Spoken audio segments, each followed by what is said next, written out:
todos. No olviden, por favor, de poder, las personas que pueden, obviamente, encender las cámaras para la clase del día de hoy.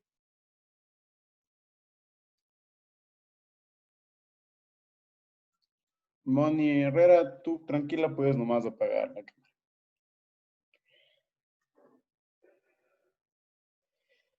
Sí, las personas, como repito siempre, las personas que pueden encender la cámara, que no se están transportando de un lugar a otro, sí, pueden encender las cámaras, por favor, para así poder comenzar con la clase. Bueno, antes de comenzar con la clase del día de hoy, quisiera saber si tienen alguna duda, alguna pregunta sobre deberes, tareas, foros, pruebas, no lo sé, el autoinstruccional, el portafolio, para poder solventar las dudas que tengan en estos momentos. Si es que no las tienen, pues pasamos con, con un pequeño, vamos a hacer un pequeño recorderis, ¿sí? De lo que vimos de clase del día de ayer. ¿Sí? Melissa Torres, ¿qué vimos ahí en la clase del día de ayer?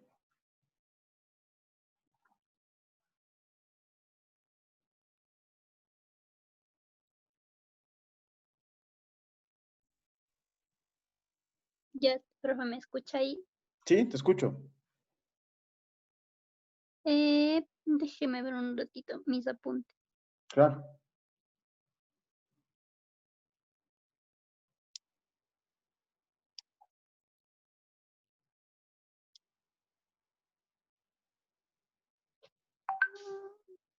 Vimos las fuentes del derecho laboral. Antes de irnos a las fuentes, muchas gracias, Melissa. Antes de irnos a las fuentes del derecho laboral, ¿qué vimos? Lo primero que vimos en la clase. Antecedentes del derecho laboral. Vimos los antecedentes del derecho laboral, ¿no es cierto? ¿Y cuáles decíamos que eran los antecedentes del derecho laboral? ¿Y cuánta importancia tienen estos antecedentes en el derecho laboral?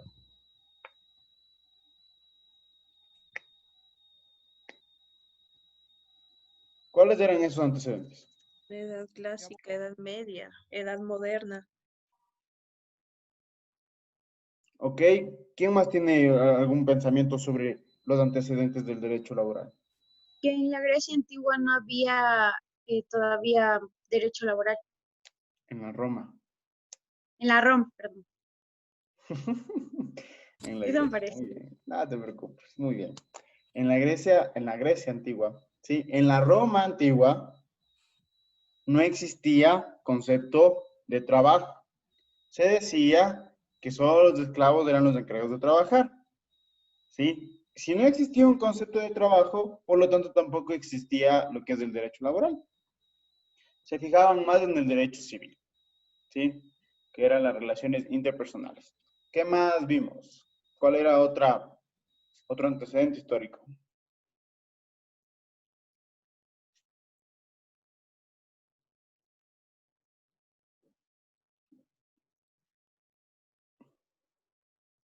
¿Cuál era otro antecedente histórico que vimos el día de ayer? La Edad Media. Se decía que era solo para los esclavos. ¿Ya? ¿Cuál más? ¿Cuál otro antecedente vimos? La edad. Media. Edad Media, Edad Moderna. Ya La edad sabíamos lo que era media. el trabajo. La edad media, exactamente, Valeria. La edad media se comienza ya a ver unas pequeñas definiciones de lo que es el trabajo y a considerar trabajo como la medida de satisfacción de las necesidades del ser humano. Se comienza a ver también un poco lo que era el feudalismo, ¿sí? Y se comienza a ver un poco también lo que era la revolución industrial, ¿sí? Comienza a ver se puede decir, la época o la era del consumo que estamos hasta el día de hoy. Después de eso, ¿qué viene? ¿Qué edad venía?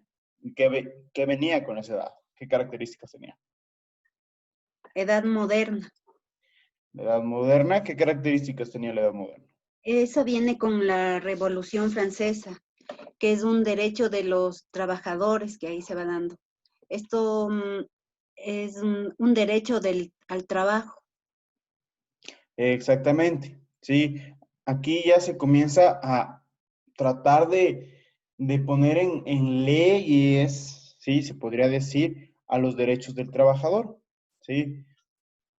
Y yo les decía que se crea el primer manifiesto comunista del derecho del trabajo y que se dan los derechos sindicales, ¿sí? Etcétera. Después de eso, vimos lo que son la definición como tal del derecho al trabajo. ¿Sí? ¿Cuál era la definición del derecho al trabajo?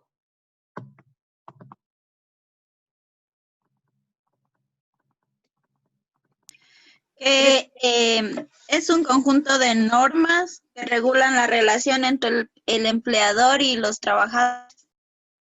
¿Para qué, pero? No exista vulneración De los derechos. de los derechos. Exactamente, es el conjunto de normas que regula la relación entre el trabajador y el empleador. ¿Para qué? Pues para que no exista ningún tipo de vulneración ni que exista ningún conflicto laboral. ¿Sí? Y yo les decía que en el Ecuador tenemos dos tipos de derechos laborales. El derecho laboral privado, se podría decir así, y el derecho laboral público. ¿Qué norma rige al derecho laboral privado? ¿Cuál es la norma en la que El nosotros vamos código de a... trabajo, el código de trabajo. Exactamente. Código de trabajo y para el derecho laboral público es la LOCEP, Lo sé, ajá. el reglamento de la LOCEP o la Ley Orgánica de Empresas Públicas, dependiendo del lugar de trabajo. ¿Sí? Y yo les decía que en esta clase, en esta materia de legislación laboral y empresarial, lo que vamos a conocer es justamente lo que es el Código de Trabajo, el derecho laboral privado, por así decirlo. ¿Sí? ¿Qué más vimos después de eso? Fuentes Las del fuentes del derecho derecho laboral. laboral. Las fuentes del derecho laboral. ¿Cuáles son las fuentes del derecho laboral? La La Constitución, los tratados Constitución. internacionales, la ley, los reglamentos.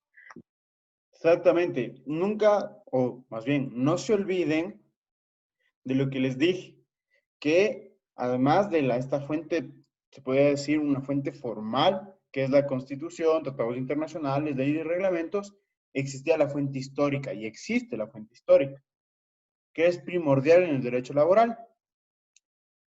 ¿Sí? ¿Y por qué les decía yo que era muy importante lo que son las fuentes históricas?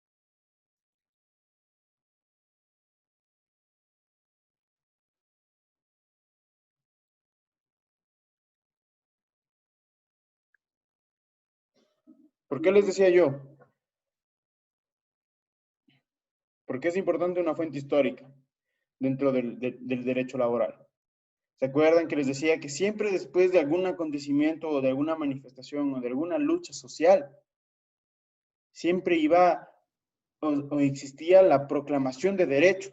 Y les ponía el ejemplo de lo que pasó el 1 de mayo, que por qué nosotros celebramos el 1 de mayo como Día del Trabajador, por los enfrentamientos que hubo en Chicago para que se proclame el derecho a la jornada laboral de 8 horas, sin que exista explotación laboral. Sí, por eso la fuente histórica es supremamente importante dentro del derecho laboral. ¿Qué más vimos? Las características, Las características. ¿Y qué decíamos de las características? que es dinámica porque se encuentra en constante evolución con las características socioeconómicas de cada país.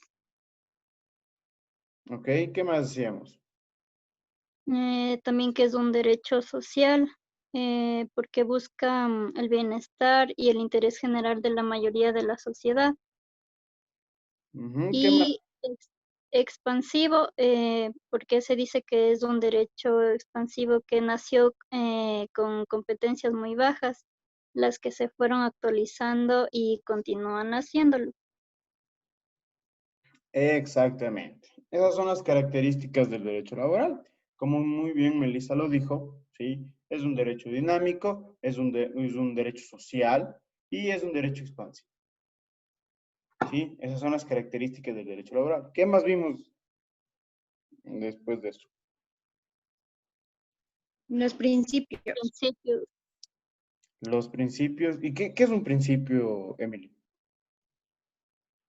Es el mandato Que, de optimización que se debe cumplir. Ok.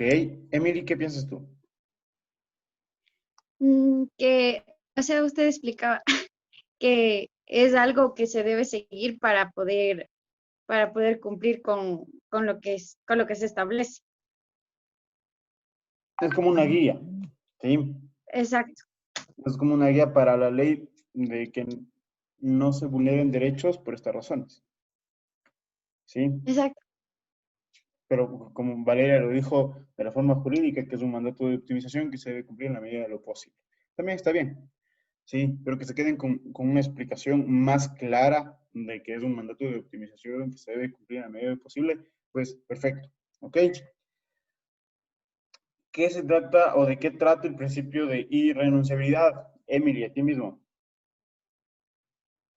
Que no puede obligar el empleador a renunciar a la colaboradora a sus derechos. Por ejemplo, si es que le dice que no quiere tomar sus vacaciones, no puede aceptar eso, Perfecto. el empleador. Si es que, por ejemplo, yo quiero renunciar, yo puedo renunciar a mis derechos. Yo como trabajador. No, No, porque no, son irrenunciables. No porque son irrenunciables. Exactamente. ¿Sí? No puede ni obligarnos ni nosotros mismos renunciar a nuestros derechos. exacto. ¿Sí? El siguiente principio, ¿cuál era? Tutela y protección. ¿De qué trata el principio de tutela y protección, Elizabeth? Elizabeth Pascual. No me acuerdo, profe. Como que no me acuerdo. En serio, no me acuerdo. Estoy buscando y ese no le anoté. Ok, entonces estarás pendiente de lo que decimos para que lo puedas anotar. Sí, profe. Ya, chévere. Alex, Abogado, buenas tardes. ¿qué tal, Alex? Buenas tardes. ¿De qué A trata el ver, principio de de protección? tutela, el Estado garantizará el derecho de los trabajadores en la parte de relación laboral. Exactamente. El Estado debe garantizar siempre la protección de los derechos del trabajador, en el sentido de que es la parte más débil de la relación laboral.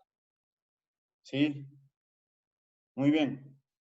¿Cuál era el otro principio que vimos? Yo mismo, Operatorio. El principio prooperatorio. ¿De qué trata ese principio, Paulina? Este principio utiliza la ley más favorable para el trabajador, del trabajador. ¿Me podrías poner un ejemplo? Em, No uno que yo di.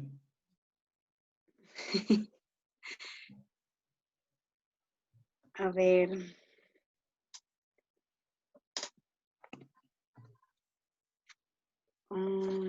Pensemos así, rapidito en un ejemplo como el que yo di, pero no el mismo.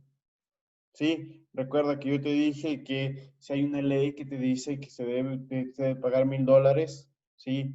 Y sale otra ley sin derogar a la anterior, sale la ley y dice que deben pagar $400. ¿Sí? Se va a juicio y el juez es el que utiliza este principio prooperario. ¿Sí? Porque él es el que puede aplicar la ley.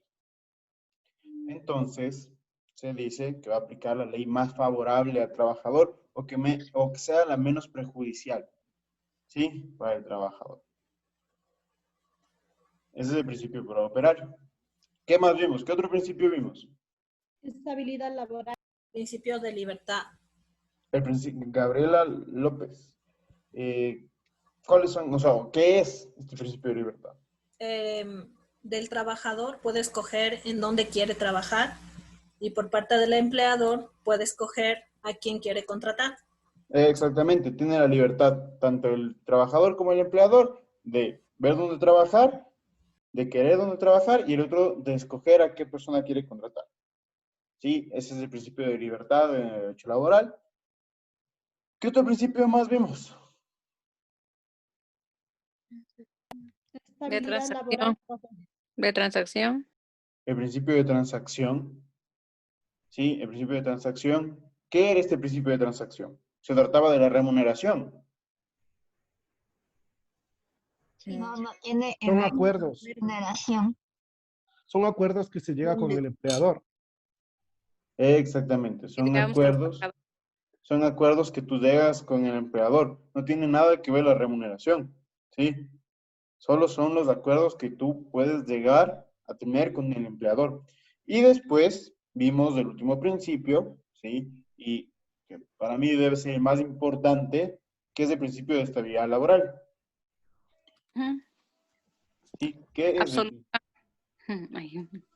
el principio de estabilidad laboral? No los tipos. ¿Qué es el principio de estabilidad laboral? Es una permanencia, una continuidad en el puesto de trabajo. Exactamente. Lo que se busca con este principio es la permanencia o la continuidad en el puesto de trabajo. ¿Sí? Y decíamos que existían dos tipos de estabilidad laboral. ¿Cuáles son esos tipos? Absoluta y relativa. ¿De qué trata la absoluta y la relativa, Rocío? La absoluta es que no tiene, tiene nombramiento definitivo.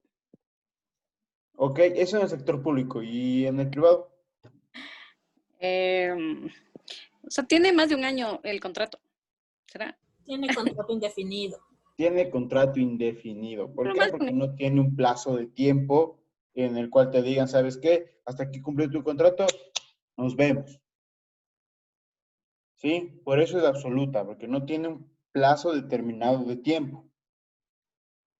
¿Sí? En la estabilidad laboral relativa por temporadas. Es por cierto tiempo. Sí. ¿Sí? Tiene un plazo determinado en el cual tú vas a cumplir tu labor y se te acaba el contrato. ¿Sí? ¿Qué más vimos? Que el IES era un derecho. Ok, eso de los derechos ya me van a exponer las personas que van a exponer el día de hoy, ¿sí? Pero, ¿qué más vimos? ¿Qué más vimos? Después de lo que les dije que puedan hacer este trabajo de recuperación, ¿qué más vimos? Las obligaciones. El trabajo. Las obligaciones. ¿Sí? Antes de eso se me hace que vimos lo que es el derecho al trabajo. ¿Sí? Antes de las obligaciones vimos lo que es el derecho al trabajo. Y yo les decía que el derecho laboral es una esfera, ¿sí? Que de esta esfera va saliendo los derechos. Y el más importante es el derecho al trabajo. ¿Qué les dije yo que era el derecho al trabajo? Era inherente al ser humano. Es inherente al ser humano, perfecto. ¿Qué más? Deber social. Ok, es un deber social. ¿Qué más? Que se dio gracias a las luchas sociales que se han consagrado en la Declaración Universal de los Derechos, en el artículo 33. Perfecto, sí, se dio gracias a las luchas sociales, como les digo, las fuentes históricas, ¿sí? Y que se logró proclamar en la Declaración Universal de los Derechos Humanos, y que nuestra Constitución lo apega al artículo 33 de la misma. ¿Sí? ¿Qué más dije yo sobre el derecho al trabajo? ¿Qué es el derecho al trabajo? Que con el trabajo nos conlleva a una remuneración, a una salud. Sí, perfecto. ¿Qué más? ¿Qué más dije yo? No podemos renunciar. No podemos renunciar. Los derechos son Esos son los principios. Sí, el derecho al trabajo, ¿se acuerdan que yo les dije? Un conjunto de principios, igual dijo que todos lo que son derechos, o sea, son un conjunto, principios, algo así, no sé. Todo lo que es materia de derecho. ¿Sí? Todo lo que es decir, materia. una rama del derecho Es una rama. son un conjunto de derechos. El derecho al trabajo no es una rama del derecho. El derecho al trabajo es parte del derecho laboral. El derecho laboral es la materia o la rama del derecho. Y el derecho al trabajo es este beneficio que te da el Estado. ¿Sí? Y que es proclamado en tu Constitución. ¿Ok? Y yo les decía que tiene que ver mucho con lo que dijo Paulina. ¿Sí? Que el derecho al trabajo es este beneficio o este permiso que nosotros tenemos, por así decirlo, a realizar una actividad con la cual podamos tener la satisfacción de las necesidades básicas del ser humano. Gracias a una remuneración, nosotros podemos satisfacer las necesidades básicas de nosotros mismos. ¿Sí? El derecho a la educación, el derecho a la salud, el derecho a la alimentación, etc. ¿Sí? Y de ahí sí pasamos a ver lo que son las obligaciones. Emily.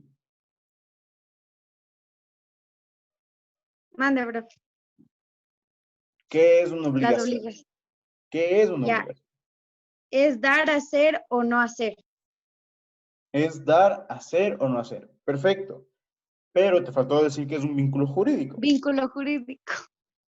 Sí, exactamente. Es un vínculo jurídico del dar, hacer o no hacer algo. Es una obligación. ¿Sí? Y decíamos que hay obligaciones tanto para el empleador como para el trabajador. ¿Me puedes decir tres? Gracias, Emily. Alejandra Rodríguez, ¿me puedes decir tres obligaciones del empleador? Hacer la inscripción del contrato, pagar el 13º, el 14º y pagar también las utilidades. Exactamente. Y como les dije, casi siempre o siempre, ¿sí? La obligación del empleador va a ser un derecho del trabajador. El pagar las utilidades, pagar remuneración, pagar 13º, 14º, afiliación al IES, inscripción de contrato, hacer el contrato, ¿sí? Eso es parte de las obligaciones. A ver. Doctor, una pregunta. Buenas noches. Le saluda Mayra. No es un derecho de las utilidades en las empresas, porque si ellos se declaran en cero, no es ninguna obligación dar las utilidades. Es un derecho, sí, es un derecho. Ahora es diferente que yo como empresa diga, ¿sabes qué? No voy a tener ganancias porque este año voy a comprar maquinaria, voy a comprar un carro a nombre de la empresa. Ahí se bajan las utilidades porque se ve como ganancia lo que están haciendo. Están mejorando, están optimizando los procesos de la empresa. ¿Sí? Pero es un derecho. Ahora, que la empresa haga eso es diferente. Y eso está permitido por la ley. Porque en la empresa un ejemplo donde yo trabajo, no, ellos se declaran en cero y no dieron nada. Por eso te digo. Porque seguramente compraron carros, compraron camiones, compraron alguna maquinaria, ¿sí? De las ganancias, porque las utilidades son las ganancias que tuvieron durante el año, que se pueden repartir, ¿sí? Y de las ganancias, como te digo, ellos pueden optimizar a la empresa, haciendo, como te digo, una maquinaria o comprando una maquinaria, comprando un carro, comprando un camión. Eso sí está permitido. Pero que te paguen las utilidades, si es que no se dejan declarar en cero, es un derecho. Una consulta, doctor. Dime. A ver, ya yo como empresa ya tengo un rubro y yo decido si reparto las utilidades o no, o decido invertir en maquinaria, o hay alguna ley que ampare A ver, si es que usted no invierte en maquinaria, si es que usted no invierte, por ejemplo, en comprar un vehículo, un carro, tiene que dar las utilidades de ley. O si no, nos vemos en juicio. Reparto. Una empresa que no genera ninguna ganancia debe justificarlo el Ministerio de Relaciones Laborales con declaración de impuesto a la renta del año vencido. Y de igual manera, si es que yo voy a hacer la optimización de la empresa, debo justificar esta optimización de la empresa. Es decir, voy a comprar esta maquinaria porque voy a mejorar que mi tela salga más fina, no lo sé. Sí, debe justificar. Pero el derecho a utilidades, como ya lo vamos a ver, su nombre mismo lo dice, es un derecho que tienen los trabajadores. Ok. Doctor, buenas noches. Disculpe una pregunta. Claro. Eso de las utilidades solo se da en empresas que generan que van generando la parte económica, o sea, que pueden vender o prestar servicios, pero, por ejemplo, en instituciones públicas que no generen dinero, no existiría ese derecho. Cabe recalcar que en instituciones públicas no existe el derecho a utilidades. Sí, en ninguna institución ni empresa pública existe el derecho a utilidades. Sí, solo para empresas privadas existe lo que es el derecho a utilidades. Muchas gracias, doctor. De nada. Ok. ¿Qué más vimos? Sí, pasamos a las obligaciones del trabajador. Y me va a ayudar.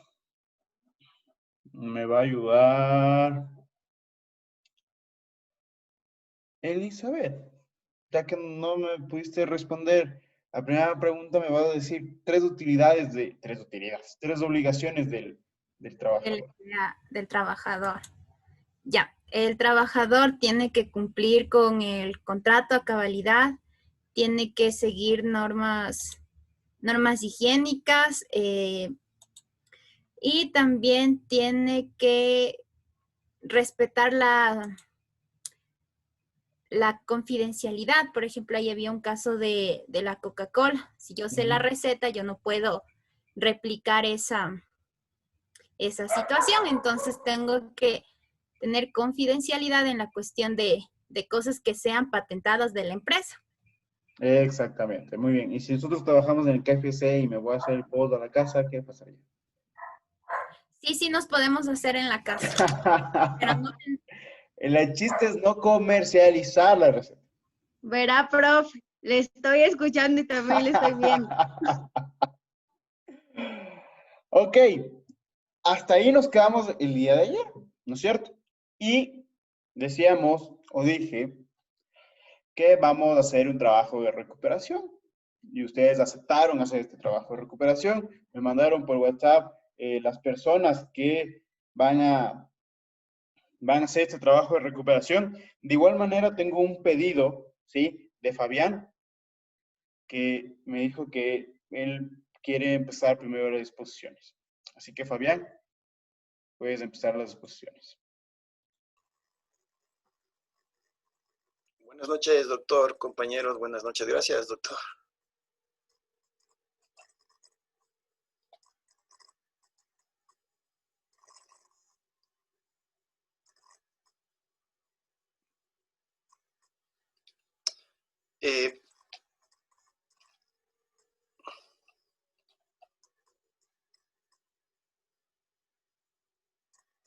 Bueno, los derechos del trabajador lo hemos hecho entre Galo Borja y mi persona, Fabián Martínez.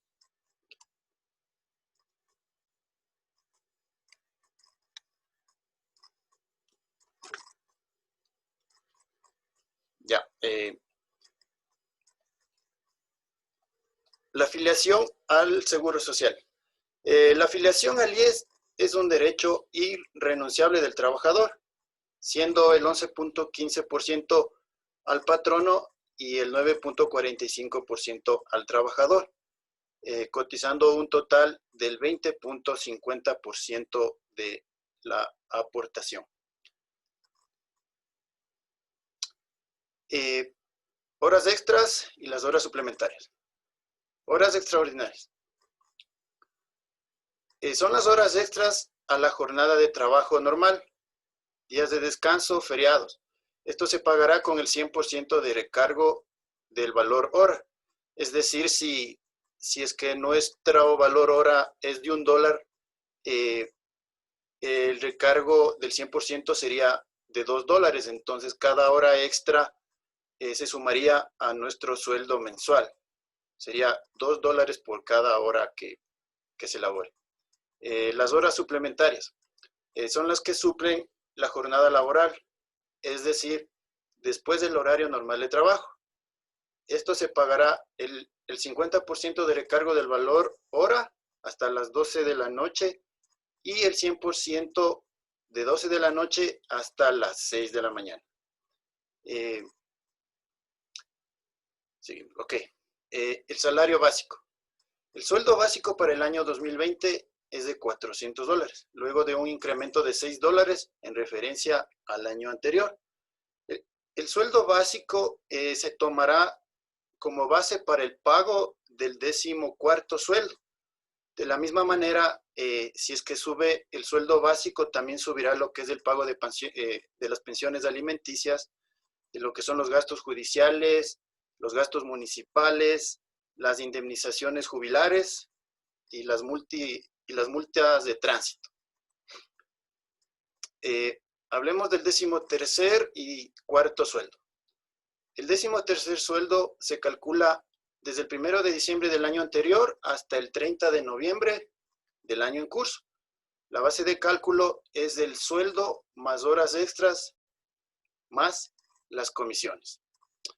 El 14º sueldo se calcula desde el mes de marzo del año anterior a febrero del año en curso para la región insular y costa, y desde agosto del año anterior a julio del año en curso para la región Sierra y la región Oriente. Este tema se nos ha venido dando ahora a la opción en la que podemos mensualizar en nuestro rol de pagos el pago del 13º y del 14º, si es que el trabajador lo decide, o si es que decide que se acumule, pues será pagado en los meses indicados. Los fondos de reserva y las vacaciones. Los fondos de reserva son un derecho que tiene el trabajador a partir del 2º año de servicio.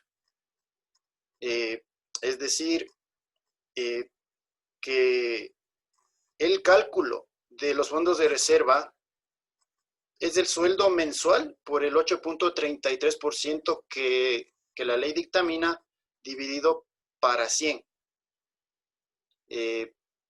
Como un ejemplo podemos decir, si es que yo gano $600, pues multiplicaría los $600 por 8.33 dividido para 100, y mi valor de fondos de reserva sería de 49,98 mensual.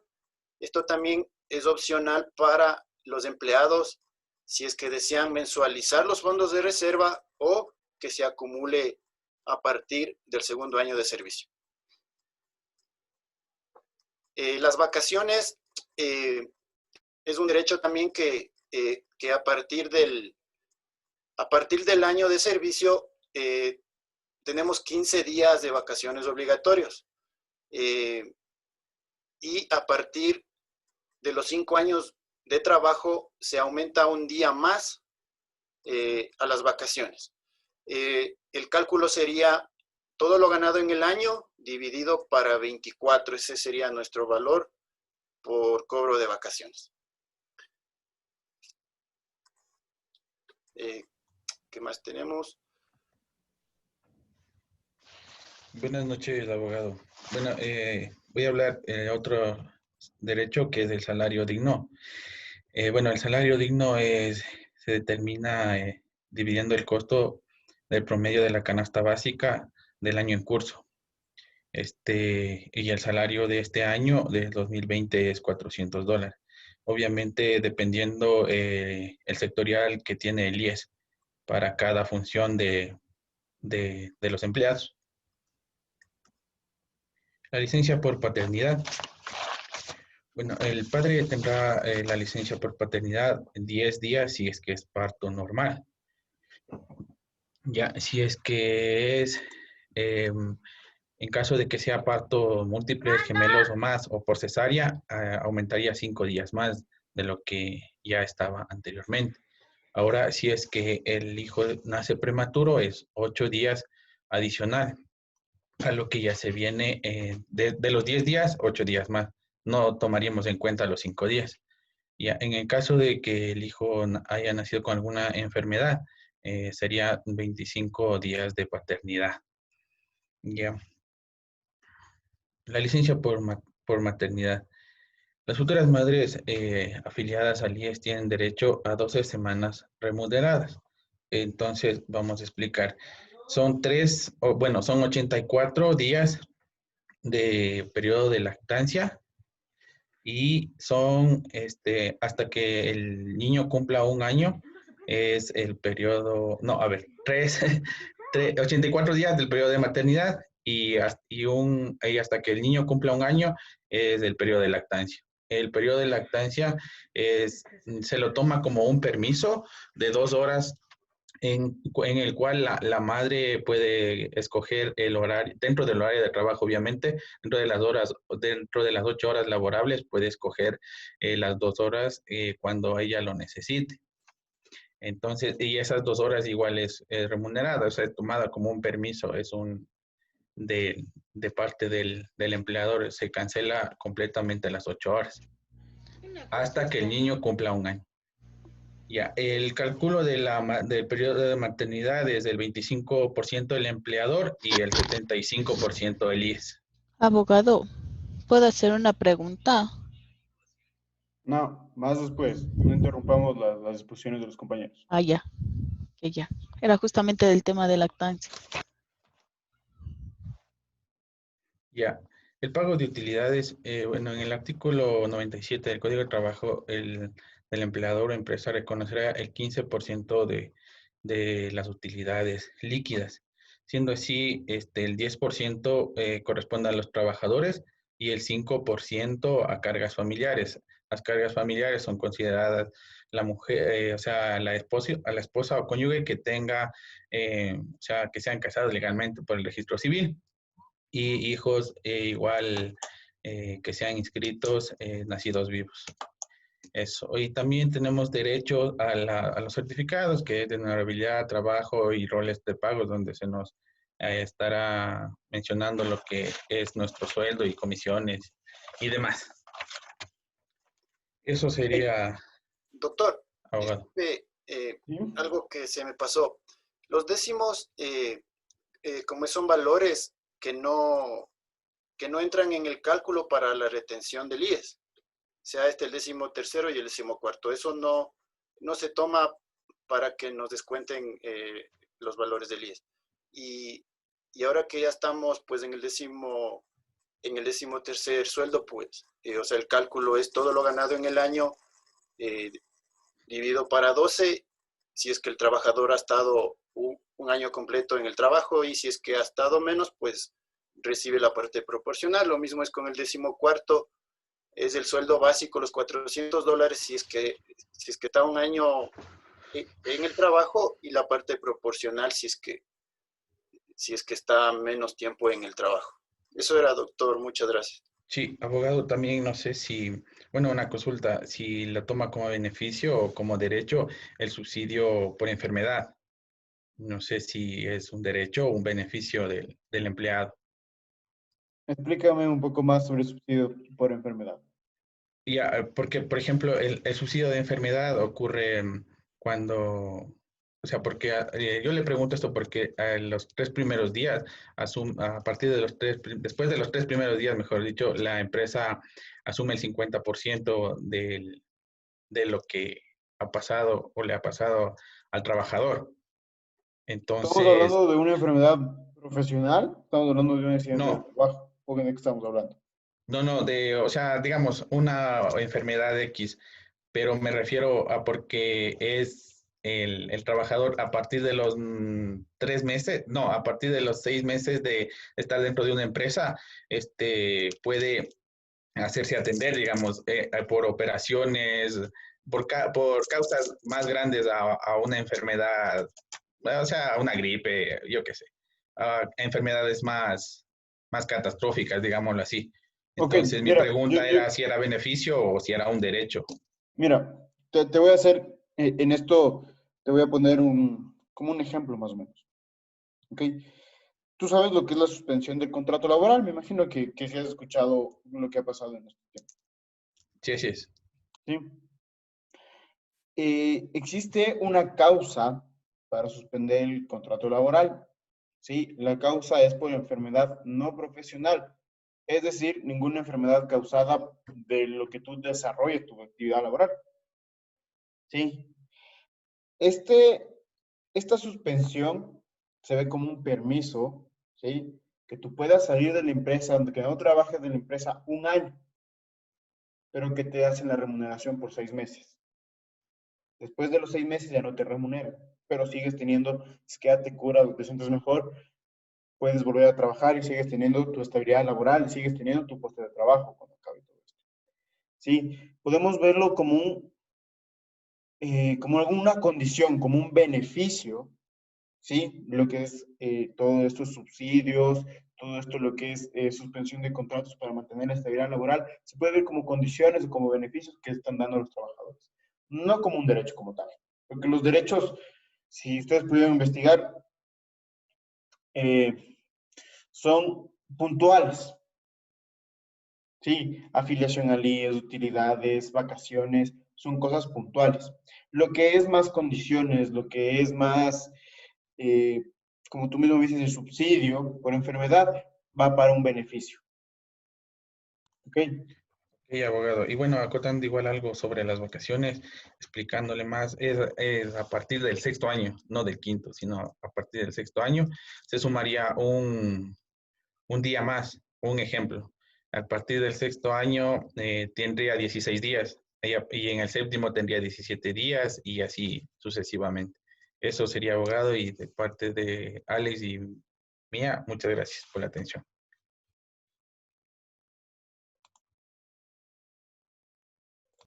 Listo, chicos, muy bien. ¿Dónde está? ¿Dónde está? ¿Qué iba a preguntar? Yo, abogado, quería hacer una pregunta sobre lo de la lactancia. ¿Es verdad que cuando, póngase, tenemos lactancia, la mamá o el encargado del niño puede llevarle al niño a la oficina para lactar? ¿O necesariamente tendríamos que trabajar media jornada y retirarnos a casa? Cabe recordarte que no es trabajar media jornada, sino solo son 2 horas, o sea, de lactancia como tal. Es decir, trabajaría 6 horas. Ok, en este caso yo trabajo 6, ¿no es cierto? Tendría que trabajar 4. Ujú. O a su vez esas 2 horas, 4. cogerlo intermitente, trabajo 2 y me dan 2 horas libres y regreso 2 horas. Puedes hacer así o trabajas 4 seguidas y 2 horas te vas a dar de lactar a tu niño o coges esas 2 horas. Que es lo que suelen hacer, más o menos. Pero es Ya, necesario porque supuestamente a depende, nosotros... depende de la empresa, pero como necesario que vaya tu niño o tu hijo a tu lugar de trabajo para que se dé a lactar y que te quedes ahí 2 horas después que se vaya, no he escuchado esas condiciones específicas en el Código de Trabajo, y tampoco Lo las que he leído. pasa que le comento esto Abogado, porque... bueno, sí, o sea, dentro del Código de Trabajo creo que no está eso, pero sí hay una área específica, o sea, sí les obligan a las empresas en esta instancias a tener una área de, ¿cómo se diría? Bueno, de Eso iba a lactancias. comentar porque a Ajá, nosotros nos adaptaron. si es que tiene esa área, Área de puede llevarle al niño a esa área y después, obviamente, como dice la compañera, desocuparse y enviarle al niño con otra persona y ella dedicarse a sus labores. Es que yo Eso solo es Ajá, supongo, porque... es que en ese pensamiento que ustedes me dicen que seguramente las empresas crean esto en sus reglamentos, no sé, en sus estatutos, no lo sé, donde crean esto las empresas. Yo te pongo un ejemplo. Una madre soltera que no tiene nadie aquí en Quito, viene a trabajar a Quito. ¿Quién le va a llevar al niño a que dé de lactar? Yo Claro, o sea, comento eso depende de porque la supuestamente... situación de las chicas o de las madres, dependería de la situación y también de la empresa, de De, cómo se llevarían las cosas. exactamente, porque yo conozco empresas, como te digo, que están con una jornada ordinaria, por así decirlo, que son las 8 horas, y se dan las 2 horas de lactancia, y salen, por ejemplo, a las 3 de la tarde, y se van de lactar, me imagino, no lo sé, y ya está. ¿Sí? Yo Pero comentaba, ahora, abogado, porque supuestamente en la empresa nos adaptaron un lugar donde se pueda llevar al niño y usted no pueda salir del trabajo. O sea, tenía que obligatoriamente coger las horas entre, póngase como le digo, yo trabajo 6, trabajo 2, descanso las 2 y regreso otras 2. Obligatoriamente o sea, nos hacen tomar así, pero no es legal, como, ¿o sí? como te digo, legal no está en el Código de Trabajo, y si no está en el Código de Trabajo, no lo es. Si, por ejemplo, está en un reglamento de la empresa, hay que revisar el reglamento de la empresa.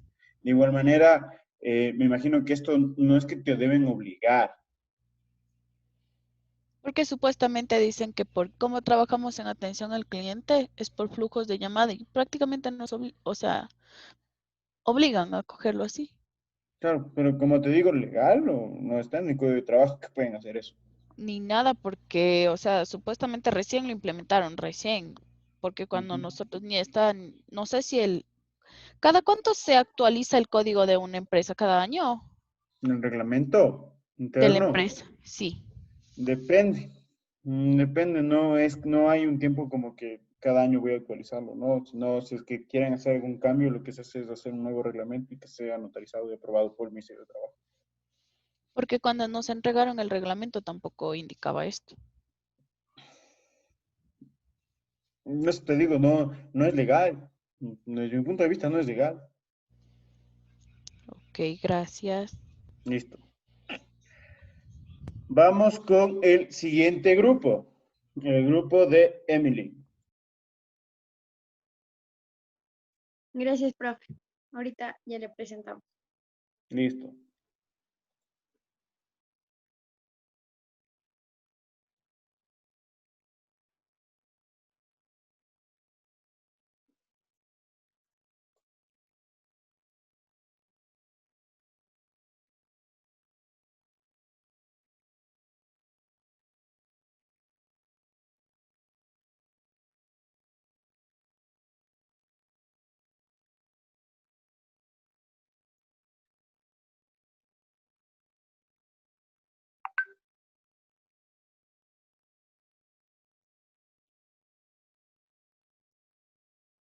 Le puede hacer grande, Jimito.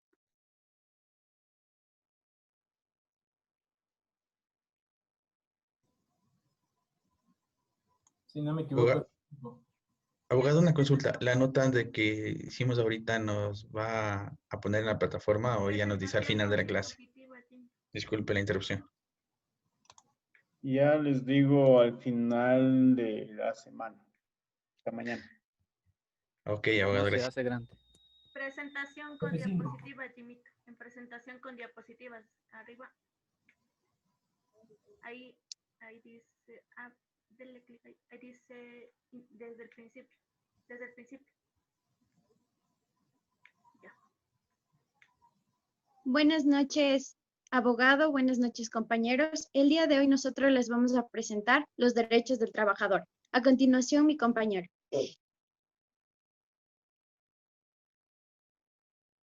Podemos decir que los derechos del trabajador es el encargado de regular, controlar y legislar sobre los diferentes temas relativos al mundo laboral, como los que veremos a continuación.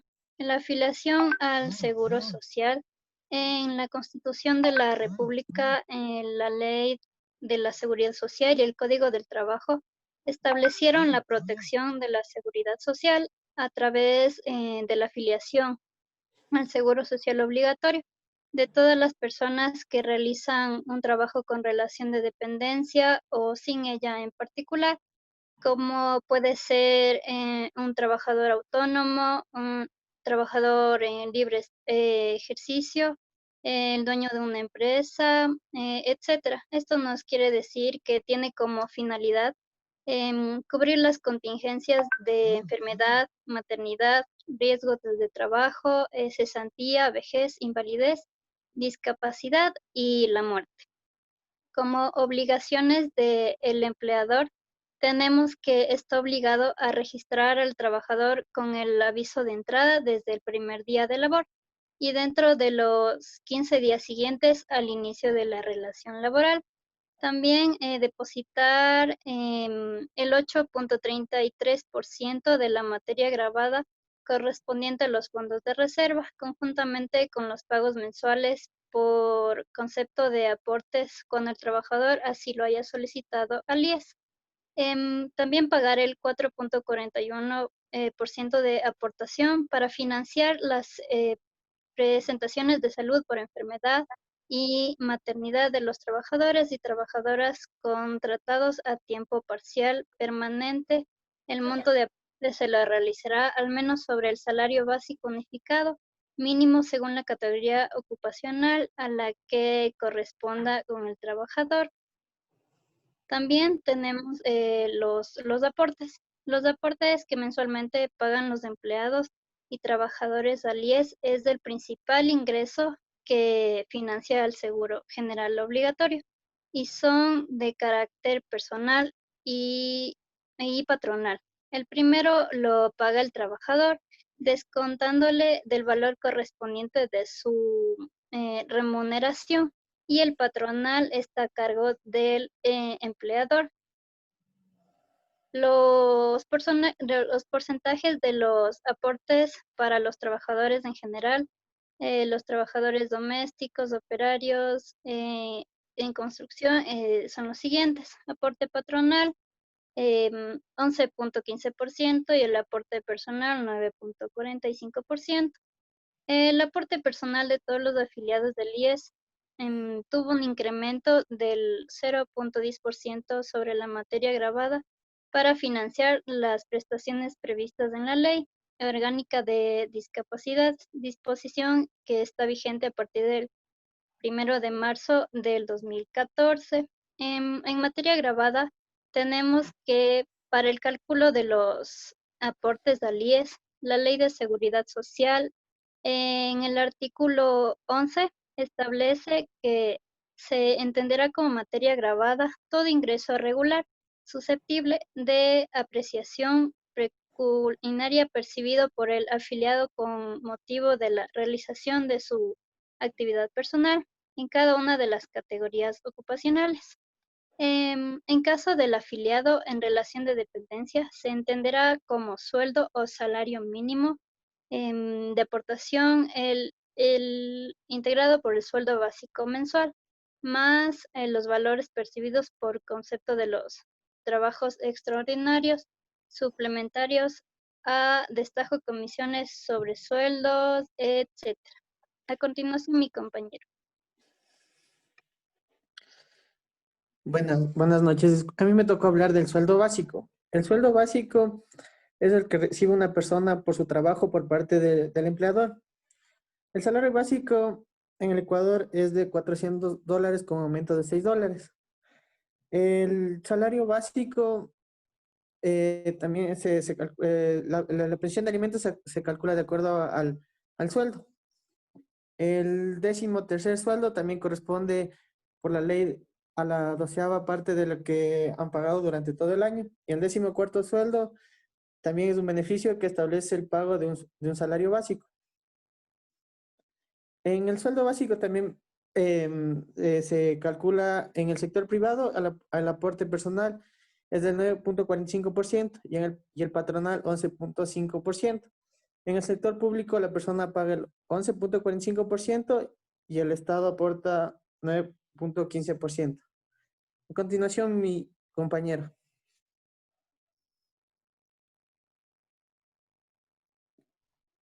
Abogado, buenas noches. Compañeros, buenas noches. Yo les voy a hablar sobre la remuneración por las horas suplementarias y la remuneración de las horas extras. En el artículo 55 del Código de Trabajo establece que las horas suplementarias no pueden exceder de 4 horas al día ni de 12 a la semana. Cabe mencionar que existen dos tipos de horas suplementarias. Estas se generan a raíz de que se termina la jornada laboral. Es decir, si las horas suplementarias son generadas hasta las 24 horas 12 de la noche, el empleador deberá cancelar un recargo del 50% por hora suplementaria. Y si esta se genera a partir de las 12 de la noche hasta las 6 de la mañana, el empleador deberá cancelar el 100% a su empleado de recargo por hora. El cálculo de horas extras. Para realizar el cálculo de las horas extras, el trabajador debe tener en cuenta en qué jornada laboral está realizando, ya que existen 3 diferentes porcentajes para pagar sus horas extras. Es decir, si nosotros percibimos un sueldo para ello, o sea, para saber el valor neto que nosotros ganamos la hora extra, debemos hacer un cálculo. Por ejemplo, si nosotros percibimos un sueldo de $800, los $800 debemos dividirlo para 30 días a la semana, que nos dará un valor de $26.67 diarios. Los 26.67 dividimos para las 8 horas las cuales trabajamos, que nos dará un valor de $3.33 por hora. El Código de Trabajo establece en su artículo 47 que entre las 6 de la mañana y las 24 horas la hora extra tendrá un recargo del 50%. Entre las 24 horas y las 6 de la mañana tendrá un recargo del 100%. Fines de semana y feriados tendrán un recargo del 100% independientemente del horario.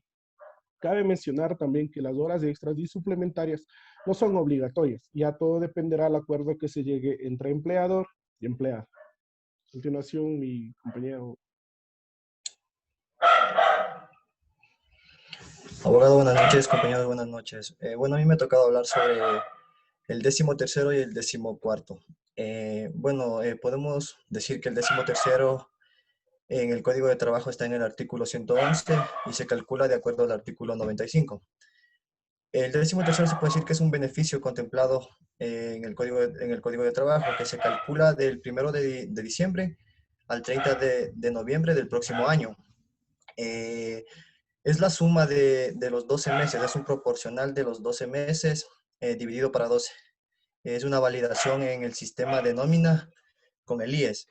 Es un beneficio que recibe el trabajador en relación de dependencia. Cabe recalcar que si el trabajador tiene hijos y pasa una pensión alimenticia, se va a retener el valor, se va a retener. Y en caso que este valor no sea retenido, puede venir una multa de parte de la cuenta SUPA.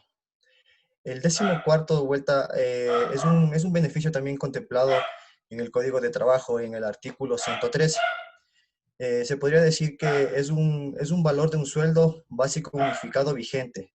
También tiene una fecha máxima de pago que es en la sierra el 15 de agosto, en la costa o región insular es hasta el 15 de marzo. Y también cabe recalcar que es un sueldo básico unificado y no un sueldo fijo. A continuación, mi compañero.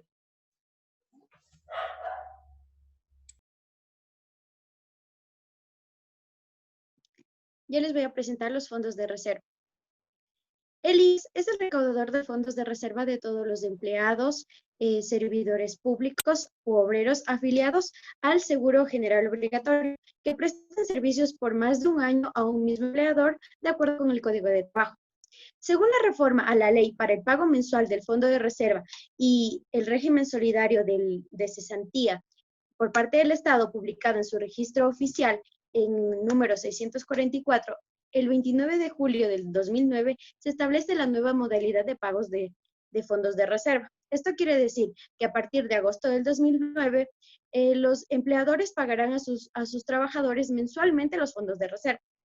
Los que deciden no ahorrar en el IES reciben conjuntamente el salario con su salario o remuneración un valor equivalente al 8,33% de la remuneración de aportación.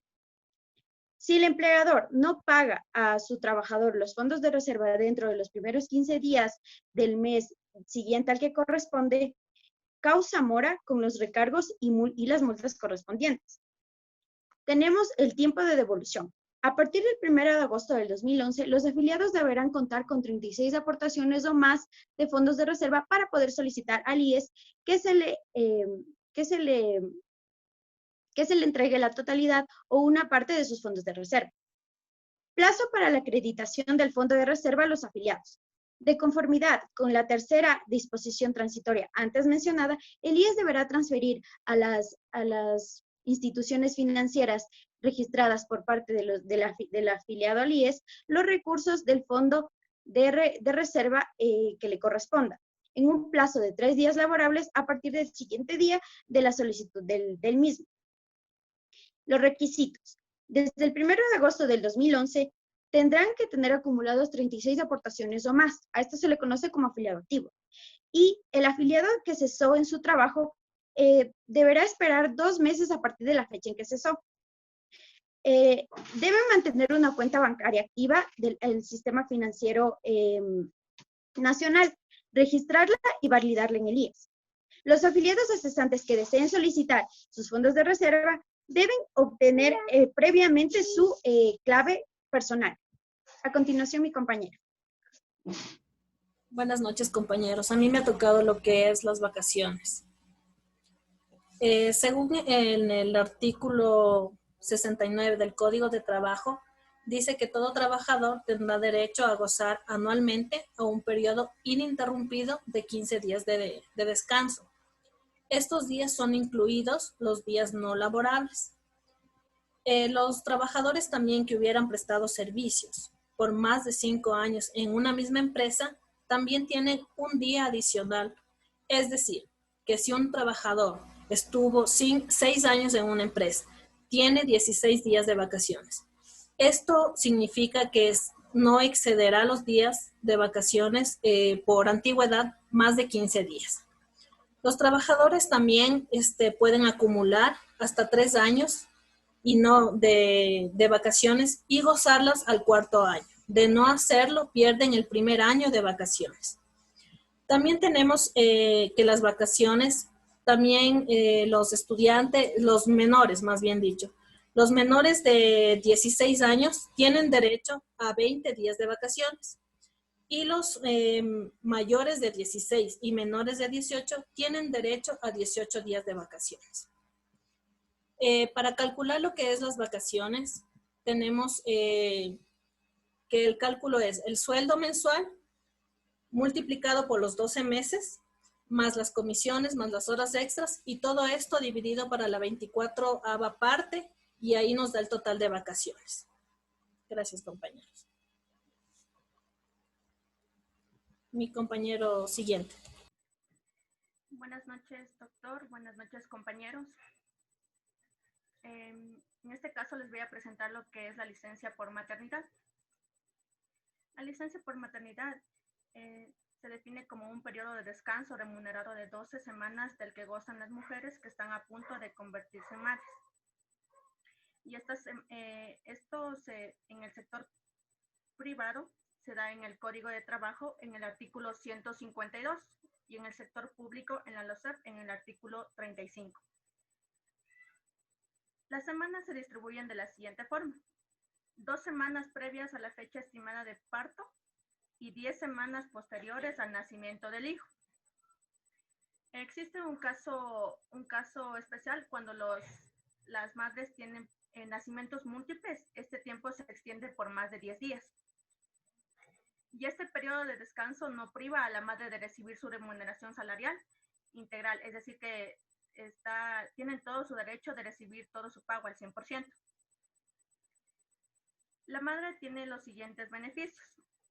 Es la atención médica, que esto se da en todas las etapas del embarazo, antes, durante y después del parto. La atención médica al hijo, esto también incluye lo que son las medicinas y la atención quirúrgica, en caso de que la necesitara. La remuneración durante todo el periodo de descanso. El permiso de lactancia. El permiso de lactancia se da como beneficio durante 2 horas por 1 año. Esto puede darse por medio en un acuerdo entre las dos partes, el empleador y el trabajador, ya dependiendo de cómo desee coger las horas. Para acceder a la licencia y los derechos de la madre, la afiliada tiene que estar al día con sus pagos de las obligaciones al IES y también debe tener 12 aportaciones continuas antes de la licencia por maternidad. A continuación, mi compañero.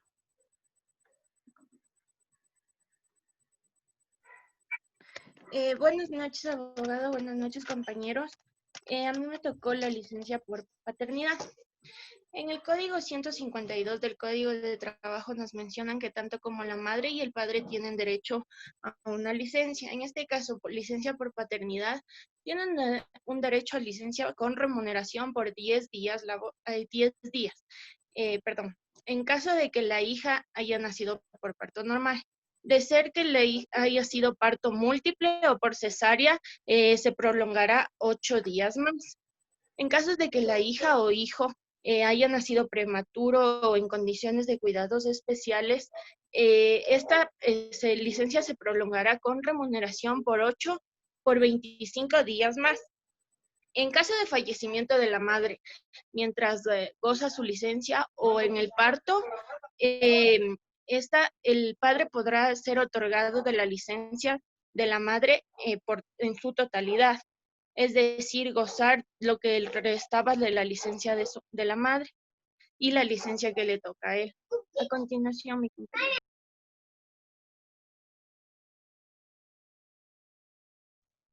Buenas noches, estimado doctor y compañeros. Yo les voy a hablar sobre el subsidio por maternidad. ¿Quiénes tienen derecho al subsidio por maternidad? Pues toda mujer embarazada que esté afiliada al Seguro Social Obligatorio tiene derecho a gozar del subsidio por maternidad siempre y cuando cumpla con los requisitos. Como dije anteriormente, el estar afiliada al Seguro Social Obligatorio. Y las afiliadas que trabajan en empresas privadas deben registrar su cuenta bancaria en historia laboral de la unidad médica. ¿Cuál es la cobertura? El Seguro Social brinda atención médica especializada antes, durante y después del parto a todas las mujeres embarazadas afiliadas al IES. La afiliada que trabaja en empresa privada recibe un subsidio equivalente al 75% de la última remuneración declarada en pagos de aportes. La afiliada que trabaja en las instituciones públicas no recibe subsidio por maternidad, ya que su sueldo será completo durante 12 semanas de reposo. ¿Cuál es el trámite que hay que realizar? Antes del parto no debe existir mora patronal, deben registrar 2 semanas antes de la fecha del parto la cuenta bancaria donde se depositará el subsidio. Entregar 2 semanas antes la fecha del parto y un certificado médico. El momento del ingreso del parto, la afiliada debe consignar datos de aporte, es decir, poseer mínimo 12 aportaciones consecutivas antes del reposo prenatal, o en 16 meses reunir 378 días de aporte. También debe presentar original y copia de cédula de ciudadanía. Después del parto, la afiliada debe entregar en ventanilla de estadística el certificado médico emitido por el IES o un particular. El subsidio se solicita hasta 8 días hábiles después del alumbramiento. El cálculo, como dije anteriormente, de la cobertura del subsidio por maternidad consta de un reposo remunerado para la afiliación, para la afiliada embarazada de 12 semanas dividido en 2 periodos. El prenatal, que es de 2 semanas antes del parto y 10 semanas después del parto. Es importante señalar que el certificado de nacimiento debe indicar si es neonatal, está vivo y el número de semanas de gestación. El máximo que el IES cancela de subsidio por maternidad son los 84 días específicos.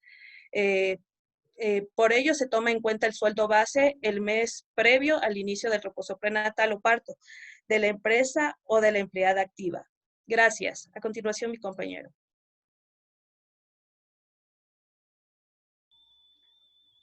Buenas noches. Yo voy a exponer sobre las utilidades. Según el artículo 97 del Código de Trabajo, establece que el empleador o empresa reconocerá en beneficio de sus trabajadores el 15% de las utilidades líquidas para la determinación de las mismas. Tomará como base las declaraciones o liquidaciones de pago del impuesto a la renta. En sí, las utilidades es el pago que la empresa privada realiza a sus trabajadores de acuerdo a las ganancias obtenidas durante el periodo, durante el año. Recibir el pago de las utilidades es un derecho de los trabajadores de empresas privadas. El 15% se divide el 10% de manera equitativa a todos los trabajadores de la empresa. El 5% será dividido para los que tengan cargas familiares. En caso de que ningún trabajador o trabajadora no tengan ninguna carga familiar, este 5% se repartirá igualmente equitativa a todos los trabajadores. Se considera como familiares a los cónyuges que estén debidamente registradas en el registro civil, valga la redundancia, sea casados o también como unión de hecho. Igualmente los hijos menores de edad, y si algún hijo tiene alguna discapacidad, es de por vida. De igual manera existen otras entidades de seguridad social, no solo el IES, sino también tenemos, por ejemplo, el ISPOL, el ISFA, donde ellos no brindan las utilidades, digamos así, pero en cambio comparten lo que es compensaciones anuales, que vendría a ser casi algo similar a lo que es las utilidades. A continuación, mi compañera. Buenas noches, doctor. Buenas noches, compañeros. Bueno, yo les voy a hablar sobre el último derecho. Es importante recordar que los derechos son irrenunciables. Por lo tanto, les hablaré sobre el derecho a la solicitud de certificados laborales. El trabajador tiene derecho a que el empleador le extienda un certificado laboral. El certificado laboral es un documento importante en el que consta la duración de la relación laboral, las tareas o actividades desempeñadas por el empleador y también debe constar el salario que recibe. El certificado debe estar firmado por el empleador para que tenga una validez. El empleador está obligado a facilitar al trabajador este certificado hasta en un plazo de 10 años después de la relación laboral. En caso de pérdida o de destrucción del certificado laboral por parte del trabajador, el empleador deberá facilitar un nuevo certificado. Al no facilitar este certificado laboral, al ya haber sido pedido por parte del trabajador de manera expresa o escrita, se está incumpliendo con la ley de contratos laborales. Gracias.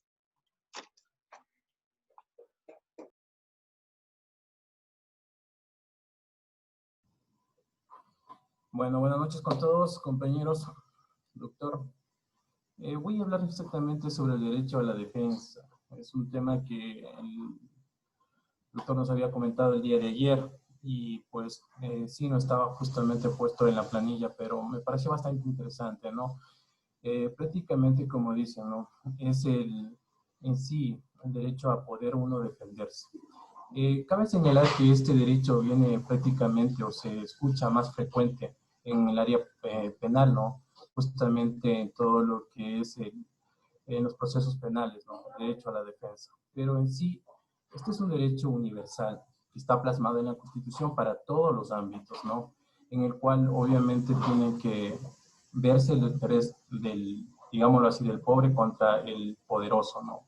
En este caso puede ser el derecho del empleado contra el empleador. Es de ahí un poquito de lo que podríamos hablar a lo que había comentado el abogado del prooperario, ¿no? Siempre buscar un beneficio para lo que sería en sí el empleado, ¿no? Tratar siempre de girar un poquito, bueno, no tanto la balanza, pero buscar la manera de ser más recíproco con el empleado, con el más pequeño, con el que necesita más, que con la parte más fuerte. Lamentablemente en nuestro país esto no es muy frecuente, en muchos casos sí ha habido un poco de abusos, algo comentábamos de la ley humanitaria que justamente rompía todas estas patentes de algunos derechos que la gente o los trabajadores habían peleado durante mucho tiempo, ¿no? Pero en sí, este derecho, o digámoslo así, el derecho a la defensa, está prácticamente vinculado a que todo culpable, como digamos así, o toda persona se puede decir que es culpable hasta que se demuestre lo contrario, ¿no? Mientras tanto, todos son sospechosos, digamos así, o son inocentes. Entonces, todos tienen el derecho a poderse defender y que este sea de manera legal. Que si no entienden inclusive el idioma, que sea expresado en su propio idioma, que no haya documentos ocultos durante el proceso, sino que todo sea claro y transparente para, en este caso, el juzgado o el culpable que según se ponga la denuncia, ¿no? Pero aparte de esto, poniéndolo un poquito en el plano laboral, podemos apreciar de que sí a veces se dan estas partes como, por ejemplo, cuando una empresa busca deshacerse de un empleado y busca la idea de ponerle visto bueno, ¿no? Sin darle una opción. Entonces, comúnmente se da un proceso legal en el cual el trabajador puede ir. Me centré un poquito en investigar esto en últimos casos. Me llamó uno de los casos de una empresa, ya que ecuatoriana obviamente, en el cual quisieron hacer esto, ¿no? Hacerle justamente por la situación de la pandemia con visto bueno a uno de sus empleados. Este empleado pues demostró que obviamente tenía el tiempo que no ocurrió estuvo con COVID, tenía los certificados médicos, tenía la aprobación del IES y que prácticamente lo que la empresa solamente estaba haciendo era tratar de deshacerse del empleado de una forma no adecuada, razón por la cual en la balanza y en el dictamen final se dictó a favor del empleado, ¿no? Lo que ocasionó que la empresa tenga que pagar una indemnización y todos los derechos de ley y que sea instaurado inmediatamente en sus funciones. Estos casos podemos ver bastante que han pasado justamente en esta temporada y justamente por el hecho de tener el derecho a la defensa, podemos decir que todos nosotros podemos no ser señalados culpables sin un debido proceso. Y por más que alguna empresa quiera, por el poder que tenga, tratar de sacarnos de la norma, nosotros podemos recurrir a los medios como es el Ministerio de Trabajo, como es prácticamente todo el trámite que esto implica de defendernos y demostrar nuestra inocencia.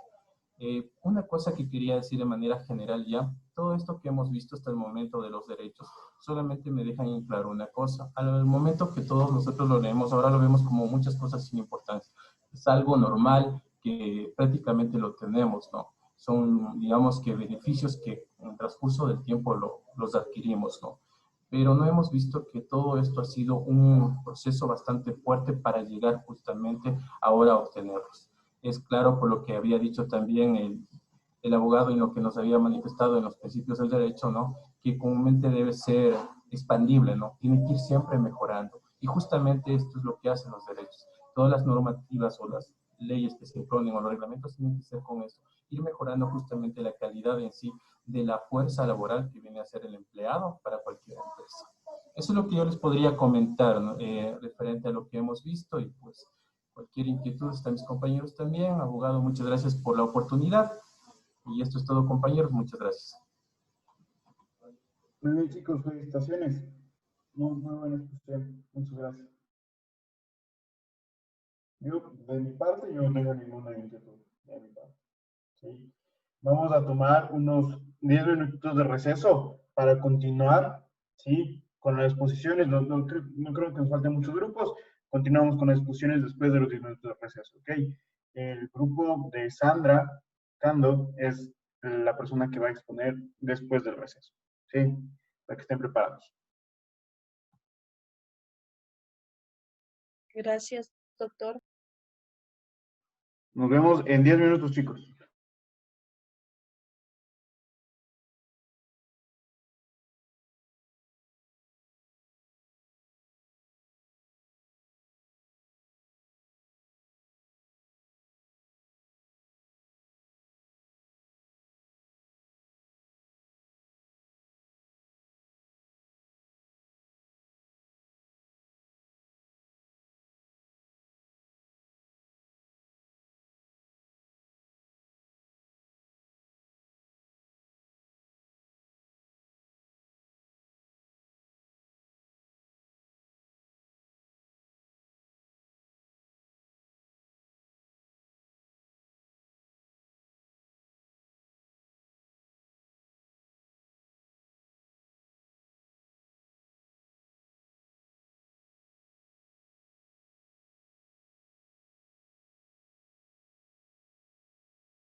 Listo, retomamos las clases.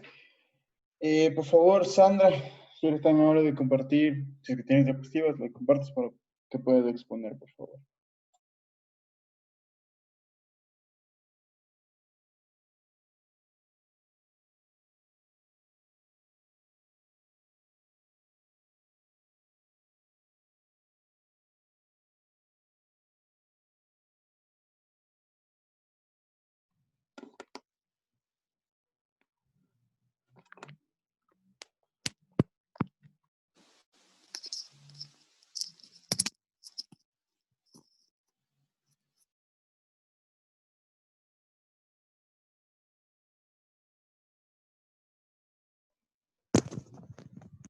Doctor, buenas noches, ¿me escuchan?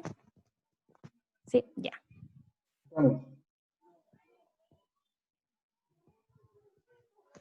Bueno, doctor, buenas noches, compañeros, buenas noches. Mi grupo le vamos a hablar acerca de lo que son los beneficios. Mi nombre es Sandra Cando y John Huachamín, que también me va a ayudar con la exposición. Los derechos del trabajador. Uno de los principales derechos a los que tenemos como trabajadores es a la afiliación del Seguro Social. Esto corresponde al 20.60%. En el caso del servicio público de los trabajadores públicos corresponde al 11.45% que asume el trabajador y al 9.15% que asume el Estado. En el caso de las empresas privadas, corresponde al 9.45% asumiría lo que son los trabajadores y al 11.15% que asumiría el patrón. También van a contar con un seguro de enfermedad. Este seguro de enfermedad lo cubre tanto el empleador como el seguro social. El seguro social asumiría el 75% y el empleador el 25% en el caso de certificados médicos que son validados directamente en los centros de atención del IES. Para lo que es también la maternidad, que es uno de los beneficios, se puede acceder cuando ya hayan transcurrido 12 aportaciones consecutivas de la madre, el cual le va a cubrir antes, durante y después del parto. También cuenta con lo que es la pensión por jubilación por vejez. En el caso de la jubilación por vejez se va a tomar en cuenta los 5 mejores años de aportación de cada afiliado para establecer lo que es la pensión mensual que va a ser vitalicia hasta la muerte del titular. En este caso se va a tomar en cuenta como base 60 años de edad, 360 imposiciones que correspondería a 30 años de servicio. Cabe considerar de que no necesariamente estos 30 años de aportación deben ser en una misma empresa, sino pueden ser en varias empresas. También pueden acceder a lo que es la jubilación por invalidez. Para la jubilación por invalidez se va a considerar también los 5 mejores años de aportación y adicional para esto solo necesita haber cumplido 5 años de aportación y que correspondería a 60 imposiciones en el IES. Pero consideramos que para esto necesita una calificación médica previa que se realiza también en el Hospital Carlos Andrade Marín, en este caso que es la unidad médica avalada por el IES, en la cual le van a otorgar una calificación médica. De acuerdo a esta calificación médica, se va a tomar en consideración si aplica o no para este seguro de invalidez. De la misma manera, lo que es la pensión va a variar porque como es extemporánea, va a reducir su valor. También vamos a contar aquí con lo que es el beneficio de la cesantía.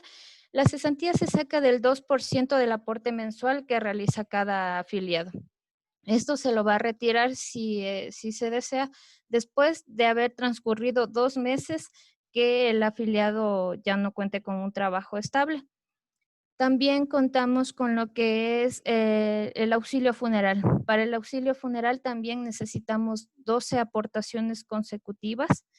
El IES cubre con un valor aproximado de $1,200 que le cubriría lo que es la cremación, lo que es también el nicho columbario, los servicios funerales, todo cubriría esto con el seguro médico, con el seguro de auxilio funeral, tan solo con la cédula del afiliado, la funeraria puede realizar todo este trámite sin necesidad de que los familiares en ese momento realicen algún trámite. Para lo que es también otro beneficio es riesgos del trabajo. Esto aplica 2 horas antes del horario de trabajo y 2 horas después. En el caso que se realice un accidente laboral, vaya a ingresar a una investigación para ver cuál fue el motivo que se registró este siniestro y si aplica o no. En el caso de que quede una secuela de este accidente de trabajo, también se puede contar con un subsidio siempre y cuando el ente que esté encargado de esta calificación lo amerite.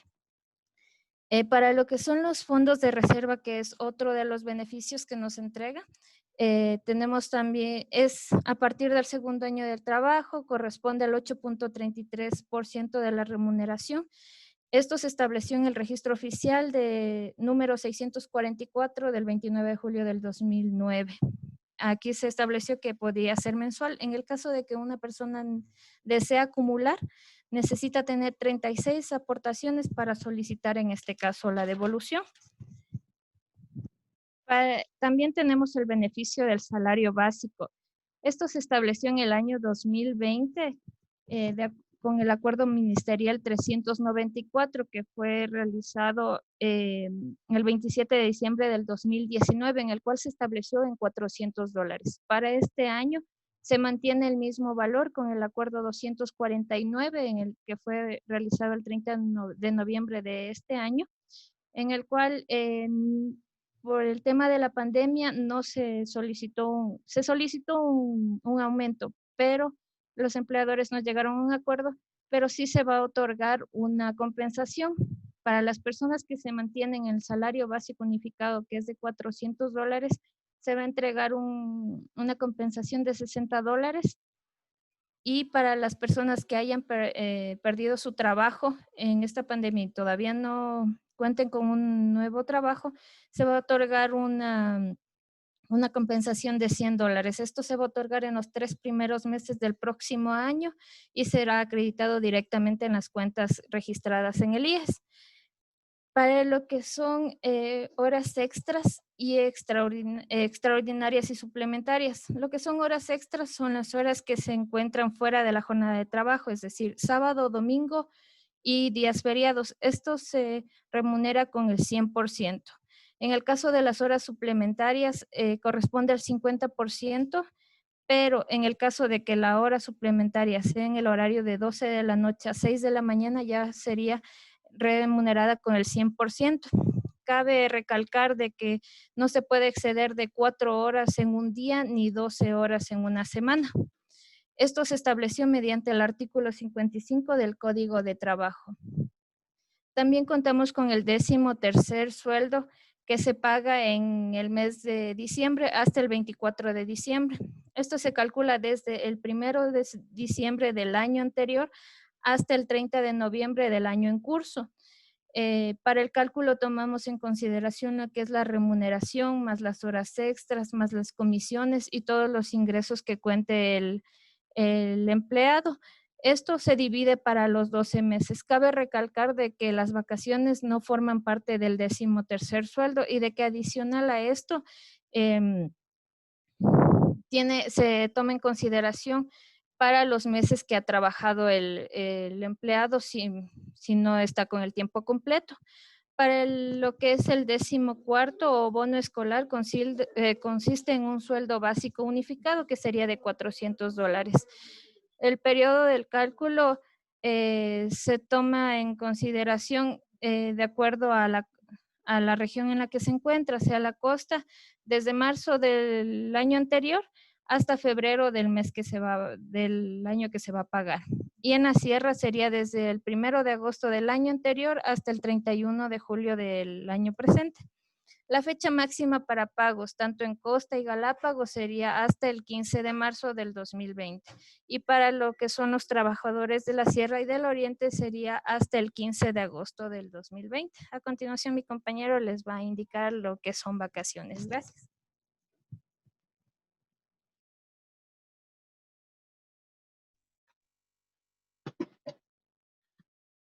Buenas noches, abogado. Buenas noches, compañeros.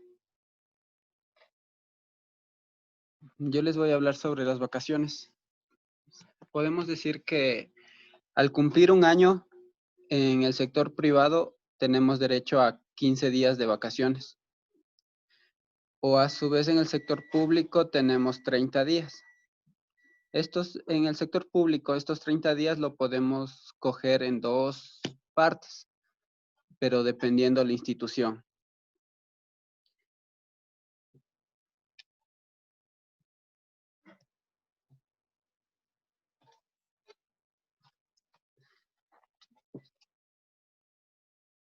Otro derecho que tenemos es la licencia por paternidad. En caso de ser parto normal, sería 10 días. En caso de ser cesárea, sería 15 días.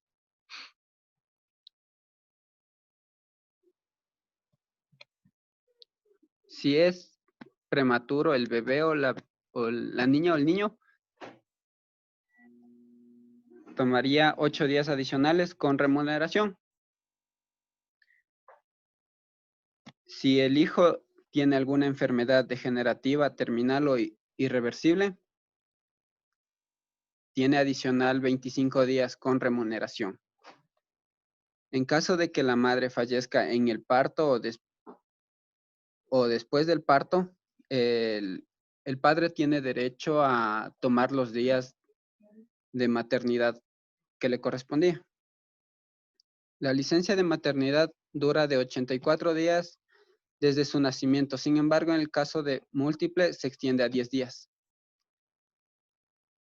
Durante los 12 meses posteriores al parto, la jornada de la madre en el tema de lactancias trabajaría 6 horas y 2 horas quedarían de lactancia. Eso está estipulado en el artículo 155.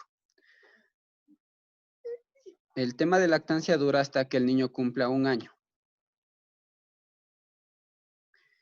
El subsidio de utilidades es...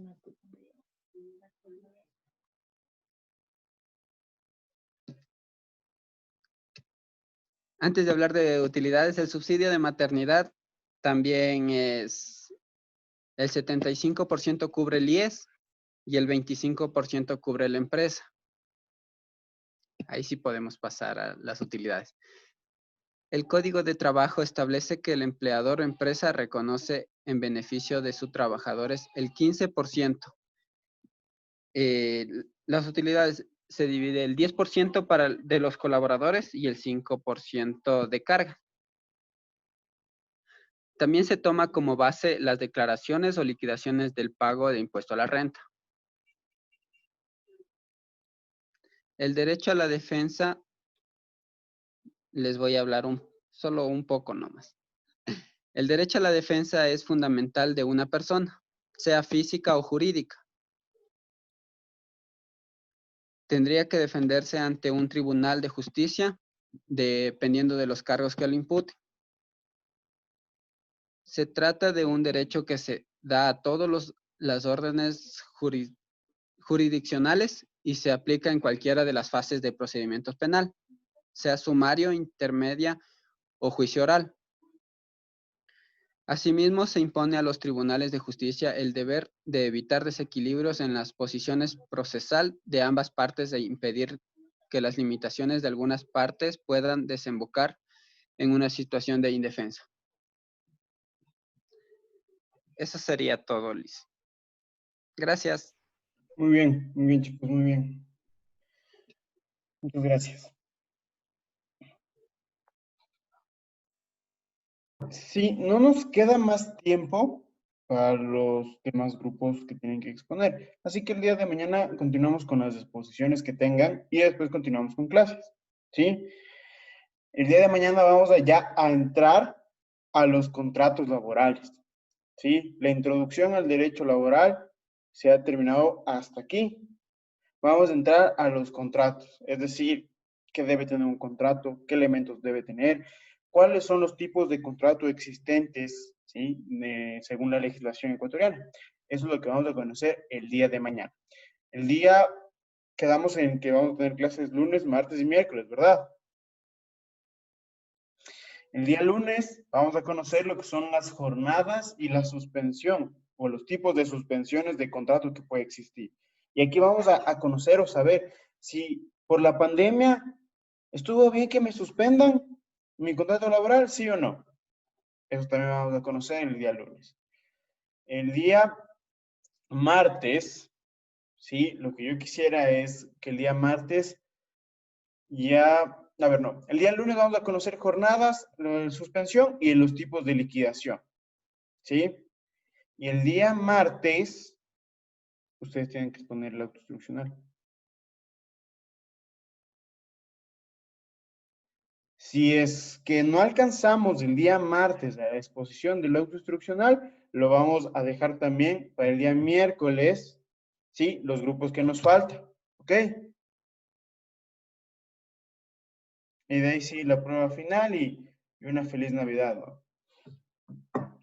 Para todos. ¿Sí? Entonces, eso sería todo, chicos, por hoy.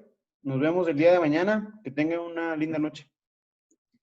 Doctor, profe, buenas noches. Usted dijo que nos va a abrir la prueba hoy día.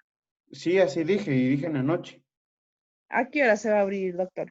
Dame unos 20, media hora que me meriende y ya. Doctor, y otra pregunta. ¿Los temas para el autoinstruccional? ¿Ya di? Ya, entonces ya no, En la unidad número 2 todavía aún no está subida, tal vez. Ya les voy a subir todo lo que hace referencia a la unidad 2, que es foro, la tarea integradora y la prueba que tienen que revisar este día domingo. Bueno, el día domingo, mejor dicho. Sí.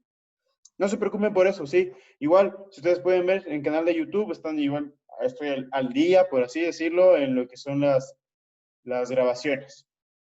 ¿Sí? Abogado, buenas tardes. ¿Y cuándo damos el examen? ¿Qué fecha damos?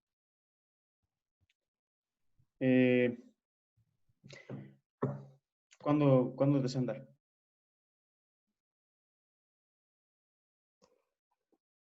Ya depende también. Antes de Navidad. El viernes. Jueves. El viernes. Jueves. Jueves. El jueves 24 quieren dar. Sí, jueves 24. No, miércoles. La cena. El sábado, profe, el sábado. Sábado, profe. El sábado. Déjeme pedir autorización al instituto, sí, para que se habilite el día sábado en la plataforma para ver si podemos dar el día sábado, ¿ok? Porfa, profe, hágalo posible. Abogado, dijo 30 minutos, ¿verdad? Porfa. Sí, no, yo sé de palabra. Yo son 30 minutos y les dije que eran 10 minutos más por Navidad. Sí, me acuerdo de todo. Gracias. Sí, no se preocupen por eso. Entonces, déjenme hablar con el instituto a ver si puedo habilitar el día sábado la prueba o colgar el día sábado la prueba porque ustedes pueden realizar en todo el día. De 8 de la mañana a 11 de la mañana. Profe, disculpe, ¿podemos presentar algo adicional en el autoinstruccional? ¿O solo